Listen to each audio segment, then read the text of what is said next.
Assalamualaikum warahmatullahi wabarakatuh. Salam sukses, salam inspirasi. Para sahabat KM97 Channel dimanapun Anda berada, semoga hari ini kita semua diberi keselamatan dan kesehatan, amin. Jangan lupa selalu dukung KM97 dengan subscribe, like, komen, serta bunyikan lonceng agar selalu bisa mengikuti perkembangan KM97 Channel. Untuk kali ini kita akan membahas tentang macam-macam jabatan supervisor yang ada di dalam sebuah perusahaan atau pabrik industri. Jadi para sahabat, supervisor ini merupakan jabatan yang ada di dalam struktur organisasi sebuah perusahaan atau pabrik industri. Supervisor ini biasa disebut dengan kepala seksi atau enggak kepala bagian dan lain sebagainya, tergantung penyebutan masing-masing pekerja atau karyawan yang bekerja di sebuah perusahaan atau pabrik industri. Jadi nanti jika para sahabat melamar di dalam sebuah perusahaan atau pabrik industri yang dimana para sahabat ingin menempati jabatan supervisor. Jadi supervisor ini di perusahaan atau pabrik industri ini tergantung penempatannya ya. Ada divisi dan departemen yang ada di dalam sebuah perusahaan atau pabrik industri yang membedakan masing-masing tugas sebagai supervisor. Adapun contoh supervisor itu adalah supervisor yang bekerja di divisi engineering.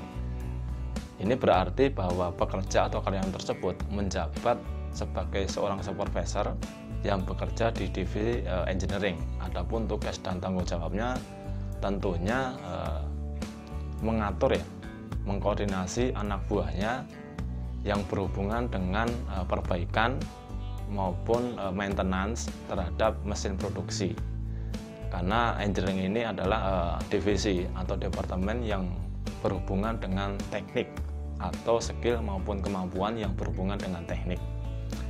Kemudian ada jabatan supervisor produksi. Jadi jika para sahabat melamar sebagai seorang supervisor produksi, ini akan mempunyai tugas dan tanggung jawab untuk mengkoordinasi dan mengontrol proses produksi yang ada di dalam divisi atau departemen produksi. Jadi semua bahan material yang diolah di mesin produksi ini akan dikoordinasi oleh supervisor atau kepala section di dalam produksi tersebut. Kemudian ada supervisor gudang.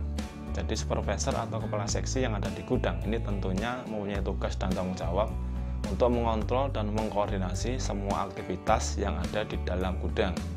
Gudang ini akan digunakan sebagai tempat penyimpanan hasil produk ya, atau pengelolaan hasil produksi yang ada di dalam sebuah perusahaan atau pabrik industri. Kemudian ada jabatan supervisor di safety. Jadi jika Anda sebagai seorang supervisor di divisi safety, ini tentunya akan bertugas berhubungan dengan keselamatan dan kesehatan karyawan yang ada di dalam perusahaan atau pabrik industri itu tersendiri. Anda akan melakukan manajemen yang berhubungan dengan keselamatan para pekerja.